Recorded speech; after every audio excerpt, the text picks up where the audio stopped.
السلام علیکم ورحمۃ اللہ وبرکاتہ۔ الحمدللہ وحدہ والصلاة والسلام علی من لا نبی بعدہ وبعد۔ اعوذ باللہ من الشیطان الرجیم، بسم اللہ الرحمن الرحیم۔ رب اشرح لی صدری ویسر لی امری واحلل عقدۃ من لسانی یفقہوا قولی۔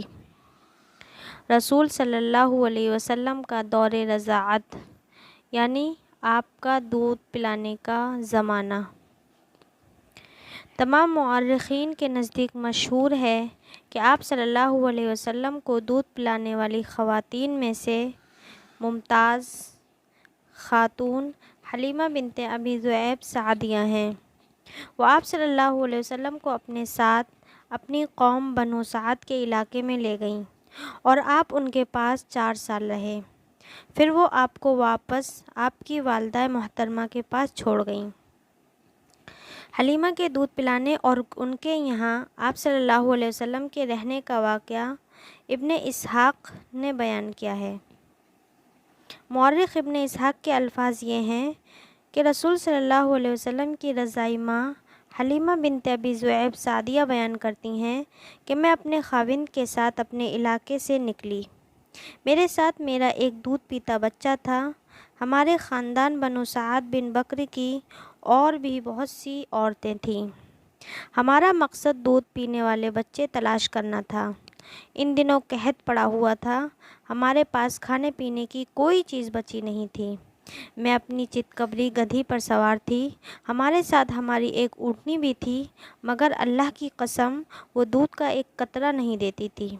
ہمارا بچہ بھوک کے مارے ساری رات روتا رہتا تھا۔ اس کی وجہ سے ہم بھی ساری رات نہیں سو سکتے تھے۔ نہ میری چھاتی میں اتنا دودھ تھا جو اسے کفایت کرتا اور نہ ہماری اونٹنی کے تھنوں میں جو اس کی غذا بنتا۔ البتہ ہم اللہ تعالیٰ سے بارش اور خوشحالی کے امیدوار تھے۔ میری گدھی کمزوری اور بھوک کی وجہ سے تیز نہیں چل سکتی تھی۔ قافلے والے مجھ سے تنگ آ گئے تھے۔ بالآخر ہم گرتے پڑتے مکہ پہنچ گئے۔ ہم سب عورتیں بچے تلاش کرنے لگیں۔ ہم میں سے ہر عورت کو محمد صلی اللہ علیہ وسلم کی پیشکش کی گئی۔ جب یہ کہا جاتا کہ بچہ یتیم ہے تو ہر عورت لینے سے انکار کر دیتی، کیونکہ بچے کے باپ سے تو کچھ ملنے کی امید ہوتی ہے۔ ہم کہتی یتیم بچہ، بھلا اس کی ماں اور دادا ہمیں کیا دے سکتے ہیں، اس لیے ہم اسے لینا نہیں چاہتی تھیں۔ میرے ساتھ آنے والی دوسری تمام عورتوں کو کوئی نہ کوئی بچہ مل گیا، مگر میں خالی ہاتھ تھی۔ جس رات واپسی کا پروگرام بنا، میں نے اپنے شوہر سے کہا، باخدا میں یہ نہیں چاہتی کہ سب عورتیں تو بچے لے جائیں اور میں خالی ہاتھ جاؤں۔ میں اسی یتیم کو لے جاتی ہوں۔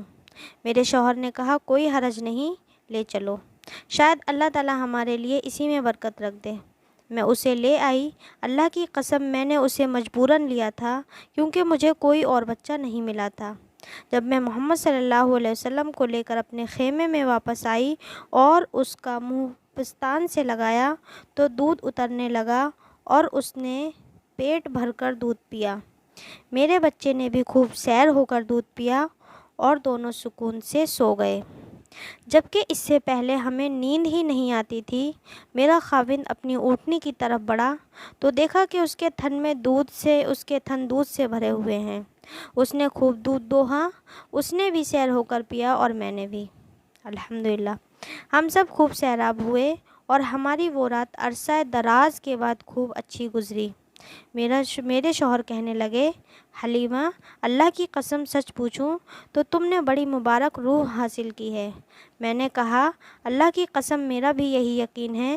پھر ہم نے واپسی کا سفر شروع کیا۔ میں آپ صلی اللہ علیہ وسلم کو لے کر اسی گدھی پر بیٹھ گئی۔ اللہ کی قسم میں تو سارے قافلے سے آگے نکل گئی، کوئی جانور میری گدھی کا مقابلہ نہ کر سکتا تھا۔ میری ساتھی عورتیں تعجب سے کہتی تھیں، ابو ذؤیب کی بیٹی، تیرا ستیہ ناس، ذرا ہم پر ترس کھا، کیا یہ وہی گدھی ہے جس پر تو آئی تھی؟ میں انہیں کہتی، واللہ یہ وہی گدھی ہے۔ وہ حیرانی سے کہتی، اللہ کی قسم اس میں کوئی خاص بات ہے۔ ہم اسی طرح اڑتے چلے آئے اور بنو سعد کے علاقے میں اپنے گھر جا پہنچے۔ صورتحال یہ تھی کہ اللہ تعالیٰ کی زمین میں سے کوئی علاقہ ہمارے علاقے سے بڑھ کر قحط زدہ نہیں تھا، مگر آپ صلی اللہ علیہ وسلم کو ساتھ لانے کے بعد ہماری بکریاں دودھ سے بھری رہتی تھیں۔ ہم خوب دودھ دوہتے اور خوب سیر ہو کر پیتے، جبکہ کسی دوسرے گھر کو دودھ کا ایک قطرہ بھی نصیب نہ ہوتا۔ تھن خالی ہو چکے تھے اور قبیلے کے لوگ اپنے چرواہوں سے کہتے، تمہارا بیڑا غرق ہو، وہاں جانور چرایا کرو جہاں حلیمہ کی بکریاں چرتی ہیں۔ لیکن ان کی بکریاں بھوکی واپس آتیں اور ایک قطرہ دودھ کا نہیں دیتی تھیں، جبکہ میری بکریاں سیر ہو کر واپس آتیں اور خوب دودھ دیتیں۔ پھر خیر و برکت بڑھتی ہی چلی گئی۔ محمد صلی اللہ علیہ وسلم کے 2 سال پورے ہو گئے تو میں نے اس کا دودھ چھڑا دیا۔ وہ اتنی تیزی سے جوان ہو رہا تھا کہ دوسرے بچے اس طرح جوان نہیں ہوتے تھے۔ ابھی وہ 2 سال کا بھی نہیں ہوا تھا، مگر دیکھنے میں 4 سال کا مضبوط صحت مند بچہ لگتا تھا۔ ہم مجبوراً اسے اس کی والدہ کے پاس لے آئے، لیکن ہماری شدید خواہش تھی کہ وہ ہمارے ساتھ ہی رہے، کیونکہ ہم نے اس کی برکت کا خوب مشاہدہ کیا۔ ہم نے محمد صلی اللہ علیہ وسلم کی والدہ سے درخواست کی کہ آپ اپنے صاحبزادے کو کچھ دیر ہمارے پاس رہنے دیں تاکہ یہ خوب مضبوط اور جوان ہو جائے۔ مکہ کی آب و ہوا اچھی نہیں، کہیں یہ کمزور نہ ہو جائے۔ اس کی والدہ دوبارہ بھیجنے پر راضی نہیں تھیں، مگر ہمارے اصرار کے آگے انہوں نے محمد صلی اللہ علیہ وسلم کو دوبارہ ہمارے ساتھ بھیج دیا۔ اس کے بعد حلیمہ نے آپ صلی اللہ علیہ وسلم کے شق صدر کا معجزہ بیان کیا۔ اسی طرح حاکم، احمد اور ابن اسحاق کی ایک روایت ہے کہ آپ صلی اللہ علیہ وسلم نے ارشاد فرمایا، انا دعوت ابی ابراہیم واسترضعت فی بنی سعد بن بکر۔ میں اپنے باپ ابراہیم علیہ السلام کی دعا کا نتیجہ ہوں اور میں نے بنو سعد بن بکر کے علاقے میں مدت رضاعت گزاری ہے۔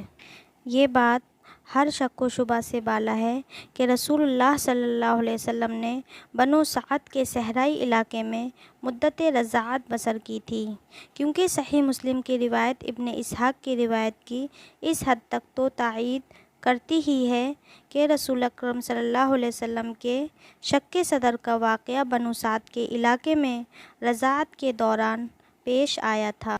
صحیح مسلم کتاب الایمان باب الاسرہ حدیث نمبر 162۔ آخر میں مولا کریم سے دعا ہے کہ ہم تمام کے دل کے اندر اپنے نبی کی سیرت کو جاننے کی تڑپ پیدا کر اور اس کے مطابق اپنی زندگی کو ڈھالنے کی توفیق دے۔ آمین ثم آمین۔ السلام علیکم ورحمۃ اللہ وبرکاتہ۔